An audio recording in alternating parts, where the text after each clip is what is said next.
Welcome, everybody, to the MC65M podcast. Today, we are going beyond one of the most common conversations around Microsoft 365 Copilot prompt engineering. Because one of the organizations start using Copilot seriously, the question quickly changed from how do we write better prompts to how do we connect Copilot to the applications, data, APIs, business processes, and knowledge that actually run in our company. And that's where Copilot extensibility becomes interesting. My guest today is Yves Habersaat, Microsoft MVP Business Application Consultant, AI Tech Lead, its work group in Switzerland. Yves works across Microsoft 365, Azure, Dynamics 365, and the Power Platform. This particular focus on extending Microsoft 365 Copilot through agents and custom development. We are going to explore Microsoft 365 Copilot extensibility, Copilot Studio, Microsoft Foundry, Azure Foundry. I don't know. They changed the name, Microsoft Graph, custom development, MCPs, and so on. So yeah, he was welcome to the MC65 podcast. Yeah. Hello, everybody. Thanks for having me, Mirko. It's really a good opportunity for me to be here. So thanks for having me.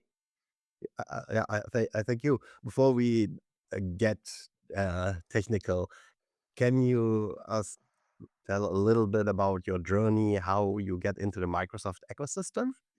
Yeah. Of course, because I started my career not in the Microsoft world, to be honest. So I started my career on the Apple world. I was a software engineer on the Mac platform, and after I moved to iOS, this kind of thing. And it was like a long time ago, and maybe like I don't know, 15 or 20 years ago, I moved to the Microsoft world, to be honest. I started my career on SharePoint, on the SharePoint world. And after I moved to cloud, Azure, M365, it was SharePoint on premises. I started my career like this. And after I moved to all the cloud services and at the end, Power Platform. And most recently, all the AI stuff, to be honest, because it's now a big part of M365 now, because you have an agentic transition now, and basically this is in a nutshell my my journey. But I started my career in the software engineering world, which is today maybe a word that a lot of people are forgetting because you have all the AI stuff now, and basically this kind of activities or jobs have moved to AI, so it's quite different than 20 years ago, to be honest now. Mm, yeah, you say you work with SharePoint, and I see also you work with Graph, SPFX, Azure Yeah, Dynamics, yeah. Power Platform. How did the background prepare you for the current generation of the AI development? Basically, I have my profile is really it's really transversal basically because in my career I used to work with many products. It could be Microsoft and non-Microsoft products. So basically, I have a large scope of skills on a lot of different technologies and tools.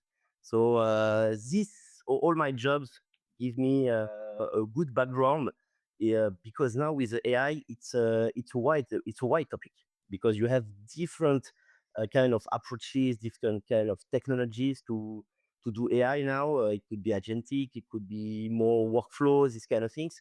So basically, all my previous jobs give me a lot of skills to be ready this AI transition now. To be honest, so I moved to low code to non to pro code tools. So yes, all these opportunities and activities in my jobs give me a good skills to take advantage in the AI world. To be honest. Oh, yeah, and now you are an AI tech lead. What does the AI tech lead? Uh, Ah, do? it's a really good question because a lot of people ask me. So my job is just to match uh, functional specification to technical stack. So I'm taking the lead when the business analysis has been made. We have defined use case in the AI for the AI stuff. We have defined scenarios, use case. We have made the full business analysis. And my job is okay. I'm taking these needs and I'm matching the needs to the technical stack behind the scene. And after, I'm leading all the implementation of the tools and the solution when we are ready to start developing. Mm, yeah, interesting. Actually, I see a lot of companies buy their employees trainings, especially um, for prompt engineering and why will you say is that not enough? Mm, only prompt engineering, you mean nowadays? Yeah, yeah. Why they why it's only why is for the companies not enough only teach the people the prompt engineering. Ah, yeah, okay, I see. Okay, yeah, yeah. Basically, to be honest, nowadays you have, as I said before, you have a lot of different tools and technologies. So, Mm, and basically, at some point, AI can understand what to do and maybe a little bit guide you. But for me, the role of, for example, architect or software designer, you need to have a human behind the scene because you need to understand the customer. Basically, AI sometimes cannot understand the context of the customer. mm, You see the full needs, but behind the scene, to have just a focus on the prompt engineering is, it could be good at some point, but you need to have more because you need to have behind the scene some people that are architects, software engineering behind the scene, and basically a lot of people who have skills in technologies and foundation technologies like SharePoint, like OneDrive, like I don't know, Salesforce, this kind of stuff. You need to have specialists in those technologies because AI can understand a lot of things. It can guide you. It can generate some great technical or functional documents, but you need to have humans behind the scene who take care about, okay, is it good? Is it answering the customer needs? This kind of things. You need to validate everything. And mm, focusing on only the prompt engineering for me now is, yeah, it could be an option if you if you don't have as a time to train or to invest in acquiring some skills. But for me, you need to have good skills in foundation technologies where you want to build your solutions. To be honest. mm. Yeah, yeah. And you're an expert in Copilot extensibility. Where do standard Copilots, Microsoft 365 Copilot, stop, and where did Copilot extensibility begin? Yeah, it's a good question because, to be honest, 2 years ago, when Copilot was released and maybe the first version, basically the chat was, to be honest, really minimalist. Basically, you can, okay, it was a chat GPT like, but Microsoft has evolved Microsoft 365 Copilot a lot. Basically, now you have co-work, you have a different kind of features. So now the extensibility is less than before because in the past I developed some plugins, these kind of things. But nowadays, to be honest, at this time, the extensibility is when you want to build something and we want to customize basically the orchestrator, or you want to personalize a little bit more. Uh, for example, user interface. If you want to integrate your agent not only in Microsoft 365 chat, but for example, in a website, this kind of thing. So the extensibility begin when you want basically to customize more behind the scene. You want to customize a little bit more. It could be orchestrator if you want to customize the orchestrator. If you want to customize your interface. If you want to customize different aspects where basically Copilot chat cannot answer the need. Mm, mm. And I think a lot of people talk about agents. Um, are what what's why we think so many now in yeah in Copilot agents, and why we don't build, I don't know, what one big Copilot for everything. Yeah, it's really interesting because now, to be honest, Microsoft, as I said before, has evolved a lot, and maybe if we were 6 months before, okay, agents was a topic. Now Microsoft has introduced Copilot Cowork, and to be honest, nowadays Copilot Cowork can replace a lot of agent. And while we think about agent, it's just to separate the things, because now we are more in a multi-agent model where each agent has his scope and his responsibilities. And we don't do a big copilot in, basically it's simple because of performances first, because when you have a big set of instruction and tooling in terms of performances, it will be a mess. And the architecture now is more multi-agent. It could be in Copilot Studio, it could be in custom development agent in terms of pro code or custom development. But nowadays, it's better to have a multi-agent approach where each agent has his scope and his responsibility in terms of just in terms of performance, and to have a clear architecture in terms of agent. Mm. And when we look at this, okay, I think basic AI agent architecture, then we have, I say, some buzzwords. We buzzwords, okay, but we have to think about reasoning, tools, knowledge, and instructions. How did this fit into an AI agent architecture? The first thing to one of the first question you need to answer is, okay, uh, what is the goal, the first objective of this agent? Basically, after uh, agent architecture, it really depends on if you are in a low code approach or if you are in a custom dev approach, because the approach is totally different. Because in a custom dev approach, you manage everything. So you manage security, you manage the hosting, you manage a lot of different things. In the low code approach, it's really different, because you think about, okay, you give the instruction, you select some tools. So basically, the architecture in a low code approach is really, it's not as simple as I said now, but it could be really fast, because you can define, okay, you have the instruction, you can select your tools, you can select a different other agents if you want to connect, but it's really simple. When you are dealing with custom dev, or when you develop your own agent, it could be, for example, semantic kernel, agent framework, these kind of things.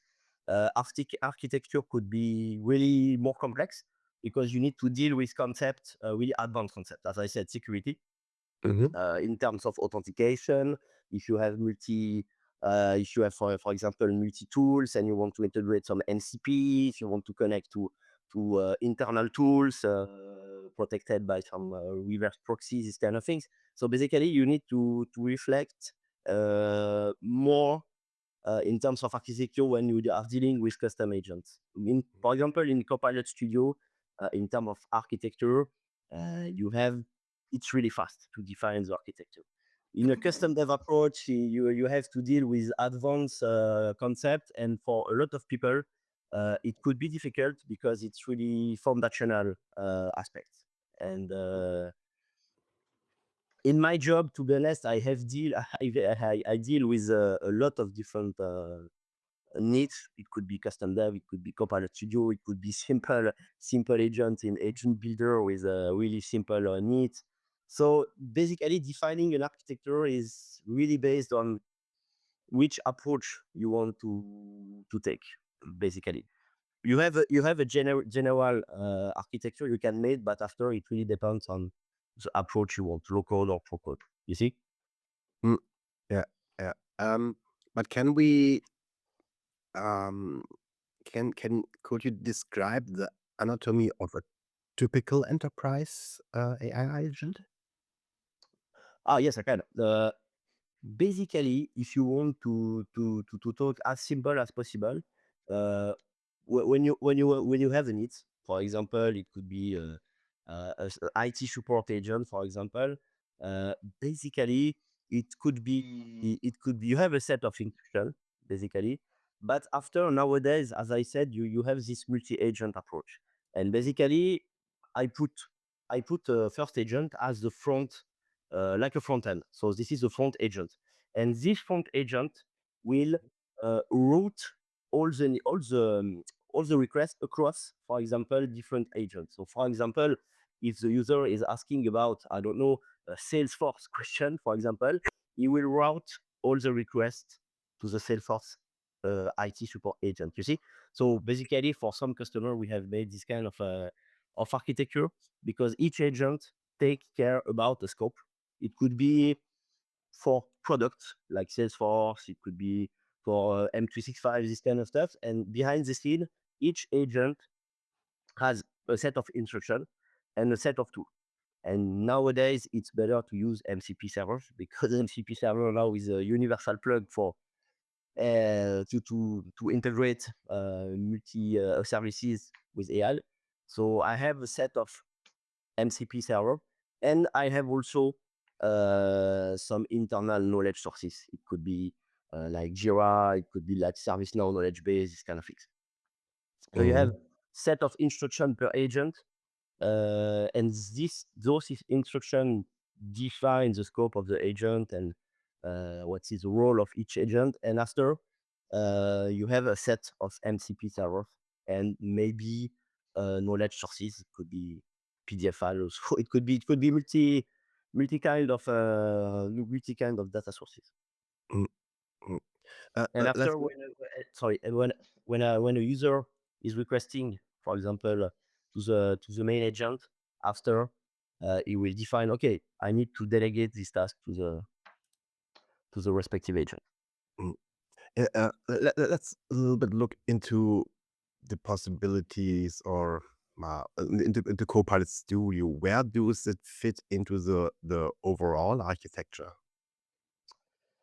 Copilot Studio, to be honest, it's a local tool from Microsoft. So first, and in terms of architecture, Copilot Studio is really defined for maker, basically for people who are not developers first. Mm, And in terms of the architecture, basically, uh, for example, if we take the example I took before, the IT support, for example, Copilot Studio will fit because in terms of architecture, Copilot Studio will do the job because you can define instruction, you can define MCP server, you can integrate easily some external knowledge sources or internal knowledge sources if you want. Uh, After, as I said before, if, for example, you have use case where you want to customize a little bit the orchestrator, because behind the scene of Copilot Studio, you cannot uh, customize the orchestrator. So you mm, activate the AI orchestrator, that's all. You cannot, for example, customize the priority of, for example, the task you want to achieve, because behind the scene, Copilot Studio will define, okay, your plan, and after it will execute it.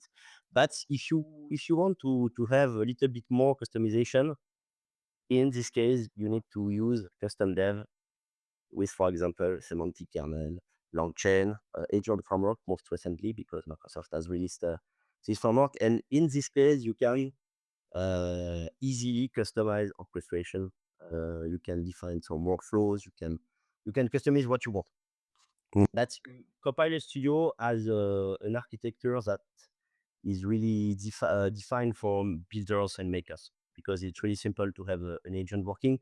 The only problem with Copilot Studio, and you need to to take care of this because when you choose your path and maybe you define your architecture, you need to take care about the licensing because it's a big part of every solution now. And nowadays, Copilot Studio has evolved a little bit in a pay-as-you-go model, and you need to take care about cost estimation because based on what you want to achieve, sometimes it's better to make a custom dev, because after you host where you want and you take care about all the costs, and you can estimate more easily than now, because with the Copilot credits approach is sometimes difficult to predict how much it will cost for 1 month, 2 months, and this kind of things. And what are the limitations from Copilot Studio? Uh, when I should choose, then I think yeah, Microsoft Foundry, Azure Foundry. I don't know what's the actually name is. Uh, um, and when I have to say, okay, I must do a completely custom development. The first question to answer is, okay, do I need to customize orchestration? That's Mhm. for me a first question, because this question will tell you, okay, if you don't want to customize orchestration, to go deep in okay, how the orchestration is made, or the plan is generated, you can use low code approach with Copilot Studio. For example, agent builder also. Sometimes when you have simple use case, you can use this kind of tools. But if you want to customize the orchestration, okay, you need to go to specific development. And in this case, you need to, okay, you need to use Foundry for the model. Or Mm. if you have your own platform, because the advantage of custom dev, if you want, you can integrate models that are not hosted in Microsoft Foundry. If you want, you can use Foundry models, but also if you have AWS or Google platform, or Google platform, sorry, and you have hosted Gemini, for example, or you have deployed model externally, you have the capability to integrate those models directly in your agent when you use custom dev approach. This is also an advantage. And after, you can customize the orchestration. How the plan is generated, all the things will go in the agent. Foundry, the problem of Foundry nowadays is, at the beginning, Foundry was just a model hosting platform. When you see back a few years ago, it was like that, just a simple model catalog, and you deploy it. Nowadays, Microsoft has evolved this product to have, like, okay, you can create agent with a Copilot Studio like user interface, basically, without any code. You can manage governance, you can manage a lot of things. It became a really agentic platform, like Mm. Copilot Studio for low code and these kind of things. And nowadays, Foundry is really difficult to place in the ecosystem, because Foundry is evolving fast. And basically, Microsoft has introduced some features that are really, um, I don't know, not different, but there is similarities with Copilot Studio in terms of MCP integration, these kind of things. Mm. But after, Copilot Studio main limitation is about the models. So you have, okay, you have the capability to integrate a Claude, Mistral, this kind of things. But if you want to integrate, for example, your own model, because you have a specific version of your model, you cannot do. And basically, you need to use a custom dev to integrate your own, for example, LM platform. If you have, I have some customer who has their own AWS platform. In this case, you can integrate this model with the pricing managed externally. Mm. Okay, and I think when we build agents, one topic it's also all, or uh, most people talk is it's MCP, the Model Context Protocol. Um, why why does it become one of the biggest topics in agentic development? And for someone who has not worked with it yet, what is a Model Context Protocol? Yeah, it's a big word. And basically, a lot of people are talking about that because it solves a major problem. It's how to unify the integration of tools, skills, maybe I don't know, external tooling to the AI, and it solves this problem because in the past, without MCP, it was like a mess because a lot of services are talking differently. You have Mm, different technology protocol. You have different the architecture approaches, and basically MCP unify or you integrate services to your. It could be AI agent or AI solution if I'm more generic. But MCP now is really the way to integrate external tooling or internal tooling. It could be the both, but MCP now is a big part of AI architecture because you have this unity in terms of technology. And mm, nowadays it's a big point because in the past it was API integration and now it's MCP. mhm, This is mm, uh, this is uh, not the evolution, but in the past you integrate your agent with API. You need to manage, okay, how to authenticate, how to manage that, how to call a tool. Now the AI can, okay, I have this tool available. I can select what I need to achieve the goal. and what has really changed from MCP to API connection?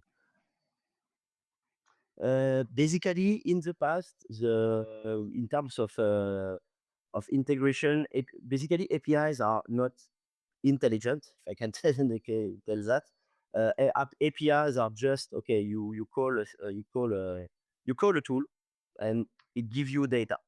So the difference with the MCP is MCP is more intelligent in terms of architecture, because behind the scene you have not only tools who give you data or information, but you have also skills in instruction and different kind of things that make MCP really intelligent. And basically, MCP can give the AI, okay, you want to achieve that, I can give you the exact tools that match your request, and you can call not only one tool, but you need to call these tools in order to achieve what you want. This is the role of MCP. It gives the AI, okay, I have these tools, and after you can call this one or multiple tools to achieve your goals. It gives you it gives to AI the context, the real context of everything. And API is just okay. You have tools, you have description, and that's pretty all. Mm. So it's the model context protocol, I think, similar to metadata, or how does it work? And no MCP behind the scene. It's just it's a protocol. Basically, it's a technology protocol, and behind the scene you have, yes, you have metadata, you have description, Mm, you have AI skills that described more. It's really focused on AI. Basically, you have skills, you have instructions, and basically AI can understand better. Okay, these tools do that. This tool do that. Okay, I can call these skills. I can request this information to the MCP server in order to achieve my task. mm. But you have, yes, you have a part of metadata because you need to define, okay, the name of the tool, what is doing behind the scene. So can we say the future is MCP? So we have to start think about, I don't know, companies have hundreds of REST APIs inside their organization. Should they start building MCP servers around them? Yes. Yes. Basically, MCP server will work with API behind the scene. This is not a replacement, basically. If I summarize this, because the MCP server is just okay. It gives the AI the context, and behind the scene, the MCP can call APIs behind the scene, but MCP server is the front end, the front tool you need to call, because behind the scene you will dispatch uh, your request based on, okay, behind the scene it could be API, it could be database, it could be multiple tools. But you need, if you want to have your own MCP server, for example, if you have internally in your company you have APIs and you have a different kind of services. It could be, I don't know, financial service, it could be HR service. If you want to build your own MCP, you need to deal behind the scene with all this API, and the MCP server we will need to expose all this API. What are the services? What are the tools available? What are the skills and this kind of thing. Mm, mm, After, you need to deal with authentication behind the scene, because API are not working the same, because you can have a, mm, authentication by key, by entry ID, this kind of thing. So you need to deal with that. But the MCP will expose the tools available, and behind the scene, all these tools can ask multiple APIs. One API, it could be you have different kind of architecture behind the scene. mm. Okay. And um, how does the MCP choose the right tool when I have, I don't know, 100, 500 AI Yeah. agents? It will be based on first thing. Basically, when you have a request in an agent, it will discover all the tools available. MCP server you will check. Okay, I have all these tools available, and basically, uh, the orchestrator of the agent will understand. Okay, I have this. I have an LLM available. After, he will create the plan. If I summarize a little bit, you will create a plan with some action to do. And after, in this action, in the action you want to execute, you can call one, two, three, or more tools in order to achieve the task the user has requested. So basically, the orchestrator of the agent will understand MCP tools and select the best for the request. You see? Mm, And this is really the the orchestrator role of selecting tools and this kind of stuff, with the help of the LLM, of course, because LLM is as part of the brain, and orchestrator will, okay, communicate with LLM and also the tools in order to make the best choice and the best plan in order to achieve the task. Yeah, I think for a while, a lot of companies have started with PowerShell, and now they use Microsoft Graph API. Did a Graph and MCP comes, or how is the yeah? I think the Actually, Graph API, to be honest, no, no, there is no MCP for graphs. If you name this, you have now in the Microsoft 365 world, Microsoft has introduced a lot of MCP servers, and those MCP servers are based behind the scene on Microsoft Graph. So, for example, if you want to use, I don't know, the Teams MCP server, behind the scene, you have the Graph API being called when you use the MCP server. So Graph API in the Microsoft 365 world is central, because behind the scene, the MCP will communicate with Graph behind the scene to make the request to make the request working well. But yes, nowadays Graph is central also in Copilot in general, because the semantic index of Copilot is based on Graph data. But actually, no, you consume Graph through MCP servers. Now, nowadays, it's like that. Mhm. Microsoft 365 contains incredible value organizational contexts, documents, meetings, emails, people, Teams conversations, and I say SharePoint content. How do we expose that context without, yeah, creating a security nightmare? You mean in terms of governance, these kind of things? Yeah. Yeah, it's always a problem, because a lot of people are building agent without making a proper governance behind the scenes. So I want to build an agent. Okay, let's go. We build and we deploy. And after, but okay, this agent will deal with a lot of data. How do manage that? The first question is, okay, how do I put in place the agent governance before it could be, like you said, a mess, because a lot of people want to, okay, I want to build agent, or I want to build something, I want to build AI solution, but behind the scene, one of the if you are in a Microsoft 365 context, for example, one of the first thing to do is okay to understand your data, Mm, because without understanding your data, you are lost.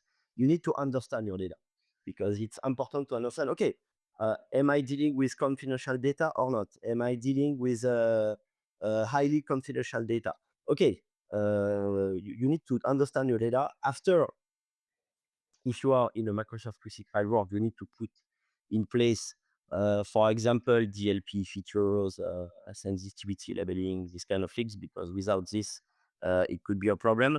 And after, you need also to clean a little bit your data, because AI, uh, with poor data, your agent won't work like you want, because if you have a mask in your, I don't know, a SharePoint sites, team channel, this kind of thing, if it's a mess, basically it will look difficult to work correctly in the agentic approach. But yes, you need to understand your data. You need to put in place some security basics, like authentication, like I said, Pureview mm, features, and Pureview became a central solution to put in place all this security and governance stuff in place.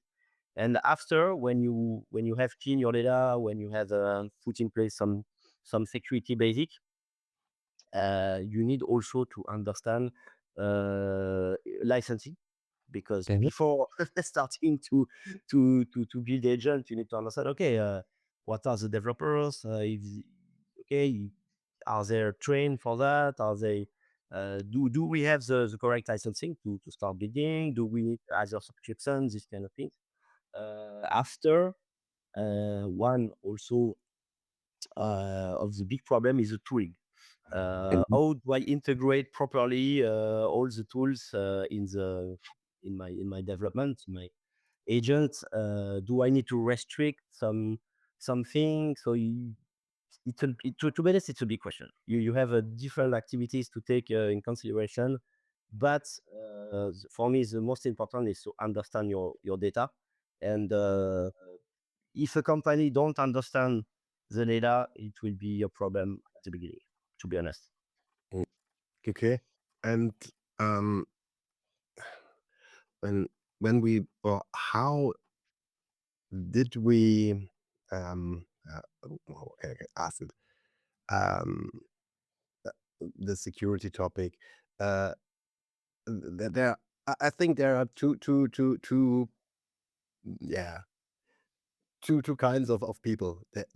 One says, okay, they need user permissions, and the other say they need application permissions.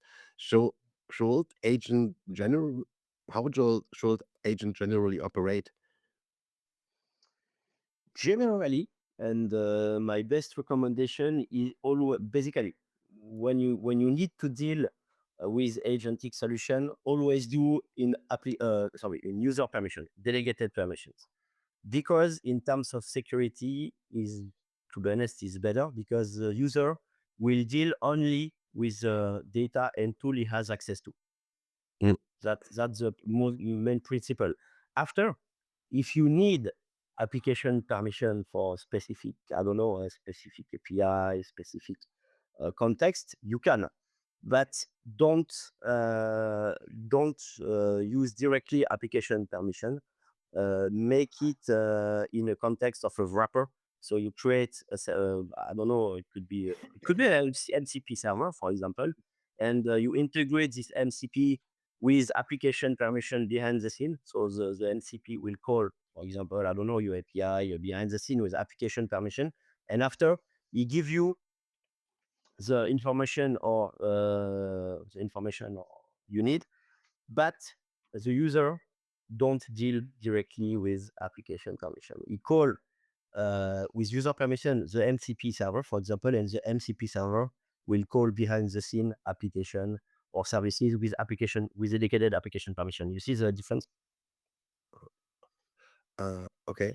Uh, Interesting.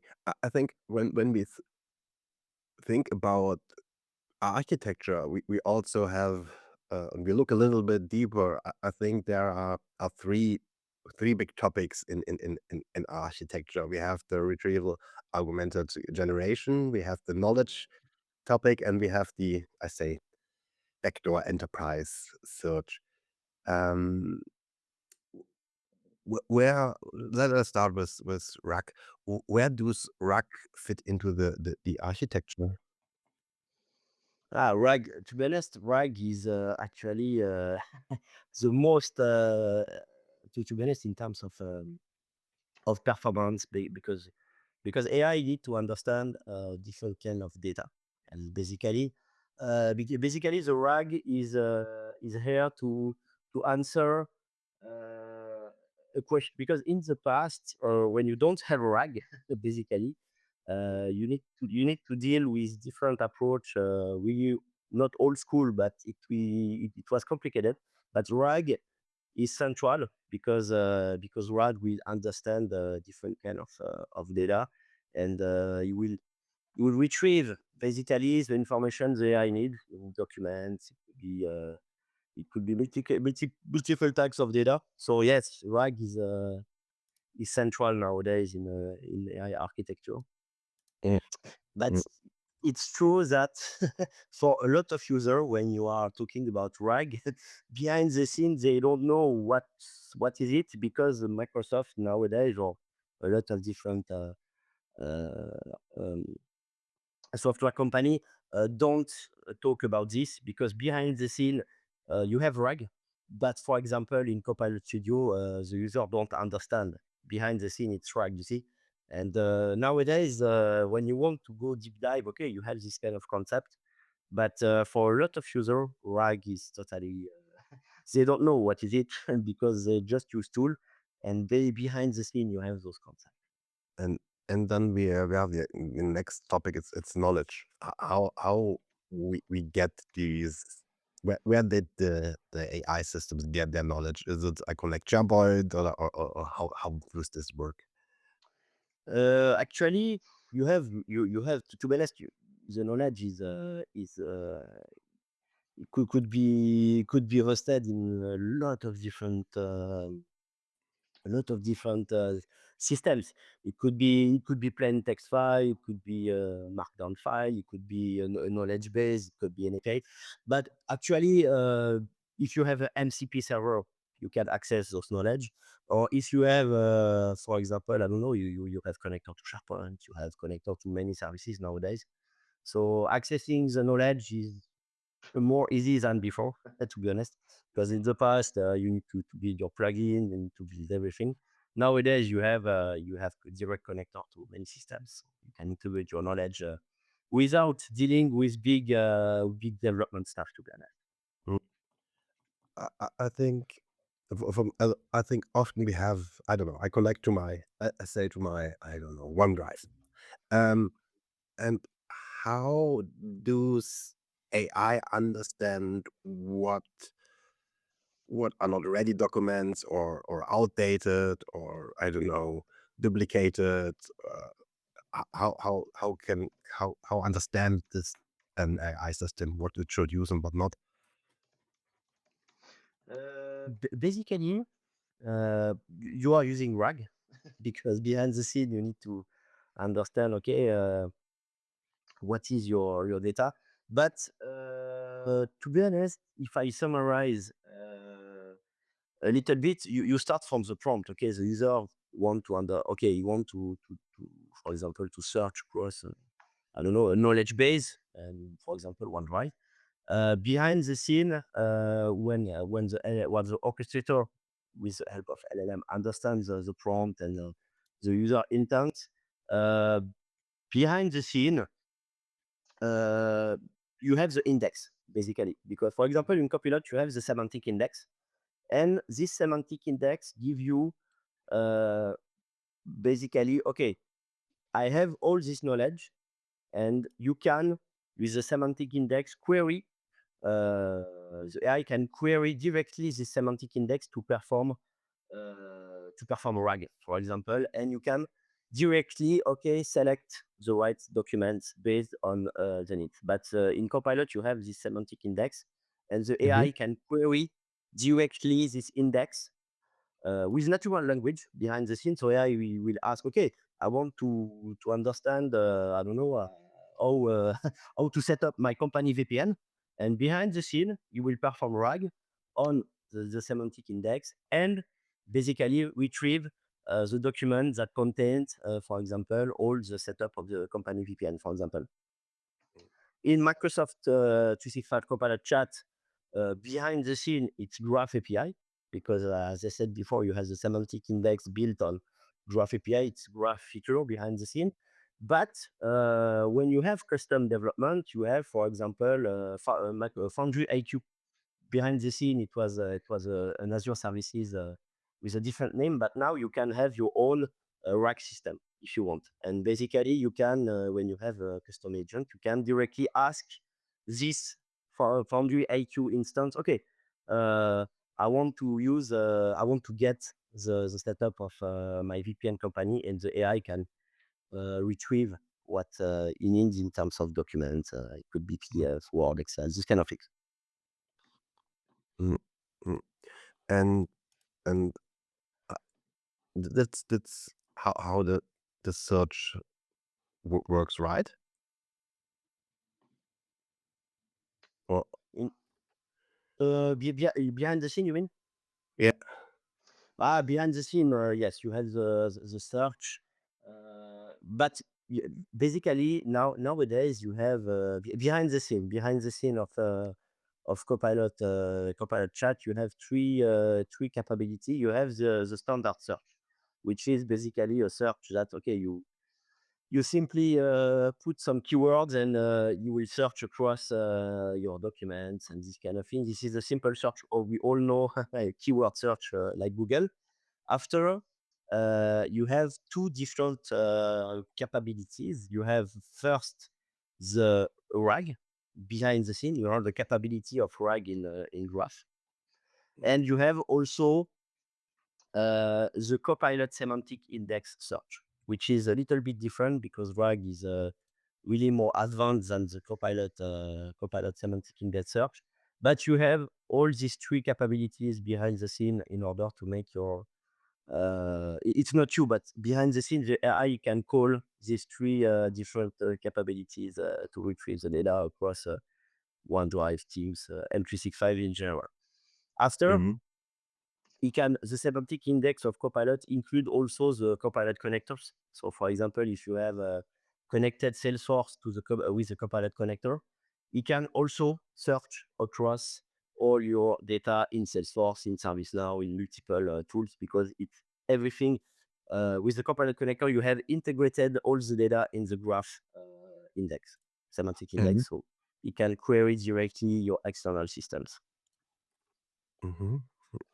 Okay. And I think when we build agents, we have the governance part, and one of part is also for me, I say the agent life cycle management. How does this look actually?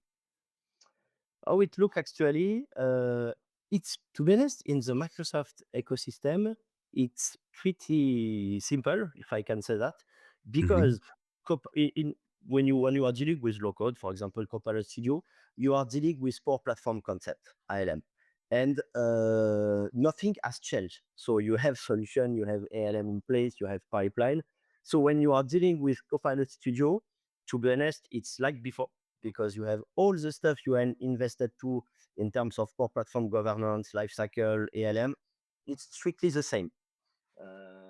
This is a good thing because a lot of people are asking me, "Oh, Copilot Studio, how do you manage ALM? Is it different?" No, no, it's really simple, like perhaps or co-automate application lifecycle management. So in this case, it's agent lifecycle management, but behind the scene, same concept like core platform.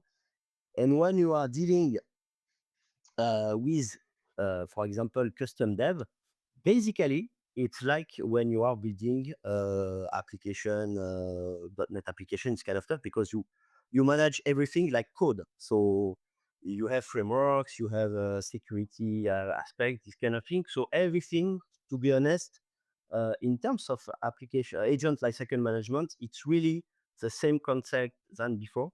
And this is Mhm. a good point for me because you don't have to invest a lot in terms of life cycle process, this kind of things. But the only you have some change. But one of the big change is okay, you need to take care about LLMs, this kind of stuff, the deployment, this kind of things. But behind the scene, it looks like in the past DevOps approach with pipelines, this kind of thing. So in my opinion, nothing has changed because we manage agents. Uh, it could be custom development or Copilot you with the same approach than before. To be honest, nowadays. Mm.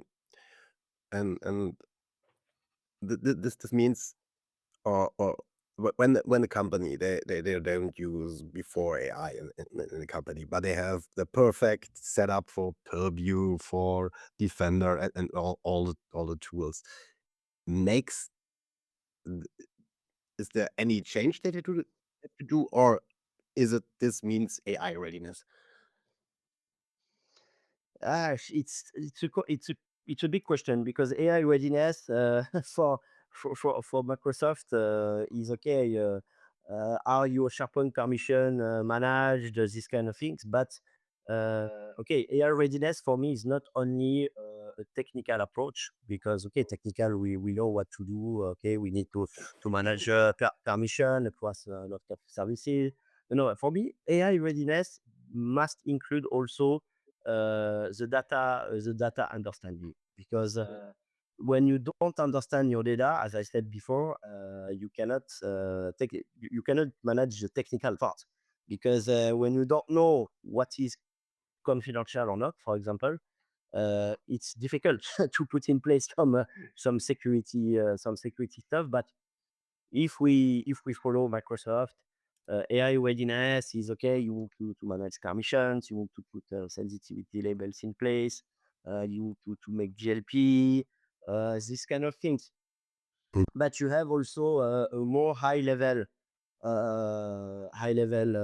aspect. And for me, AI readiness is not only technical. You have also a functional or high level aspects to take in consideration. To be honest, nowadays. mm, mm. Um, yeah, that's really interesting. Um, I think a lot of companies that this was start at the AI, but now with agents, a lot of companies say, "Oh, it's deleted all my, I don't know, emails, or doing something evil stuff." Um, how did you think? What will your company say? They fear AI. It's a good question because I'm living in Switzerland, and basically we have a lot of private banks, and we have a lot of, to be honest, really sensitive customer for AI. To be honest, and basically the most critical part is okay, where the data is processed for them, basically. And yes, also, okay, is AI searching across my emails, this kind of thing? So behind my behind the scene, they always ask this. But the most critical part for them is okay. I need to understand okay where the data is processed, and also okay, uh, I am the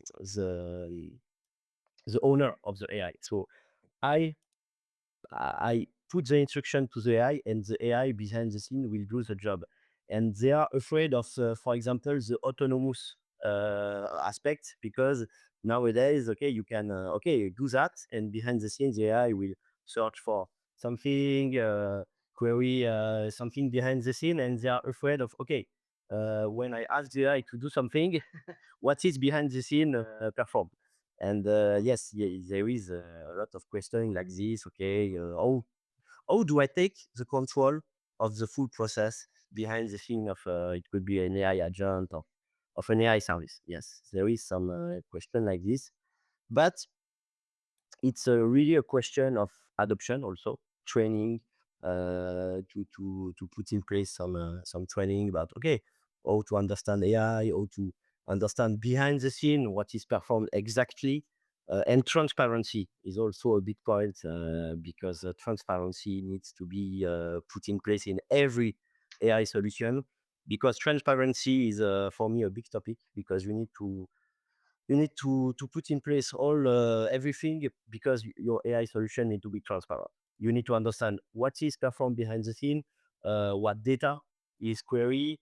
You need to trace, you need to log everything. So everything need to be transparent when you have a solution nowadays, because you need to understand exactly what is performed behind, and what the data is processed, and what is the reasoning behind the scene. Okay, how do you have generated this prompt based on which facts and this kind of things? Mm, awesome. Oh, I see we run a little bit out of time. So, uh, Yeah, sorry. this was really amazing. But I have in every podcast, I have a rapid fire round. So, Yeah. I give a short sentence and you give a short answer. So are you ready? Yes. Copilot Studio or custom code? Copilot Studio. Microsoft Foundry or Copilot Studio? Copilot Studio. TypeScript or C Sharp? TypeScript. GitHub or Azure DevOps? GitHub. RAG or fine tuning? RAG. What's the most underrated Microsoft 365 API? RAG. RAG API. One technology every Microsoft developer should learn in 2026. GitHub Copilot. Um, when Satya Nadella comes to you and say, Yves, you get all the money and resources you want to make our AI platform better. You can develop one feature. What will it be? All the governance stuff we need. And who shall I invite next to the podcast and what question shall I ask?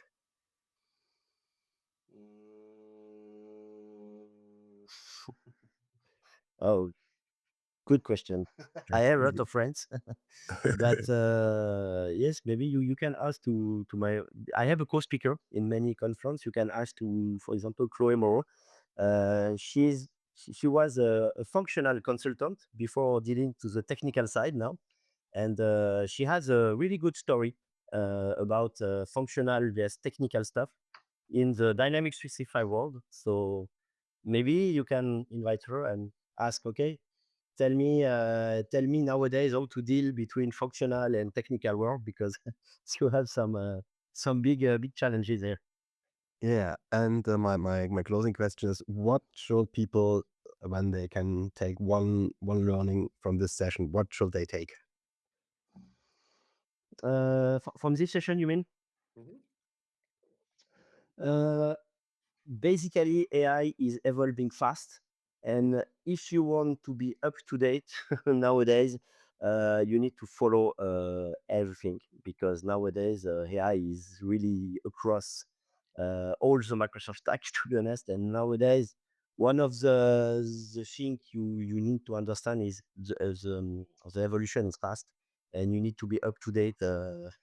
Really at any time, because you will miss something at some point if you don't learn, if you don't to understand the evolution and this kind of things. Mm, yeah, yeah, Eva, thank you for joining me. I think the important takeaway from this conversation is that Microsoft 365 Copilot extensibility isn't simply about writing increasingly sophisticated prompts. I think we are moving towards architecture where Copilot and agents can connect organization knowledge, Microsoft Graph, business application APIs, and so on. Yeah, I think Copilot Studio, Microsoft Foundry, custom developed, and technologies such as MCP give developers an amazing, powerful toolbox. And yeah, but more um, yeah, capable the agents become, the more important the fundamentals become as well: identity, permission, security, governance, testing, observability, application lifecycle management, and so on. So yeah, I think you have give a really a good overview of all these topics. So thank you for joining me, and for the listeners, all the information about Eve you find in the show notes on the MC65 FM podcast page, and yeah, where you can connect, see the work of Yves, and yeah, thank you for being here. Thanks for having me. It was a really good time with you.